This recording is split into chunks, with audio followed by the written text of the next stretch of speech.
తెలుగు మాసాల్లో 4వ మాసం ఆషాఢమాసం. ఆషాఢమాసం వచ్చిందంటే చాలు చెట్టుకుండాల్సిన గోరింటాకు మొత్తం మన చేతుల్లోనే ఉంటుంది. ఈ గోరింటాకు చెట్టు సాక్షాత్తు గౌరీదేవి పెంచిందని, గౌరీదేవికి ఇష్టమైన గోరింటాకు పెట్టుకుంటే అమ్మవారి అనుగ్రహం కలుగుతుందనేది మన నమ్మకం. అసలు ఆషాఢమాసంలోనే ఈ గోరింటాకు ఎందుకు పెట్టుకుంటారో తెలుసా? దానికి ఒక చిన్న స్టోరీ ఉంది, నేను చెప్తా వినండి. గౌరీదేవి తన చిన్నప్పుడు తన స్నేహితులతో కలిసి ఆడుకుంటూ ఉండగా తన రజస్వల అవుతుందంట. ఆ టైంలో గౌరీదేవి యొక్క రక్తపు చుక్క నేలను తాకగానే ఒక మొక్క పుడుతుంది. ఆ వింతను చూసిన గౌరీదేవి యొక్క స్నేహితులు పరిగెత్తుకుంటూ వెళ్ళి గౌరీదేవి యొక్క తండ్రి పర్వతరాజుకి ఈ విషయం చెప్తారు.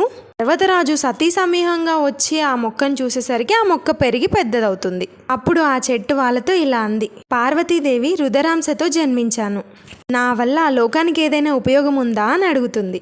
అంతలోనే గౌరీదేవి చిన్నపిల్ల చేష్టలతో ఆ చెట్టు ఆకును కొయ్యగానే చేతివేళ్లు ఎర్రబడతాయి. అది చూసిన పర్వతరాజు దంపతులు చెయ్యి ఇలా కందిపోయిందేంటబ్బా అని చెప్పేసి కంగారు పడతారు.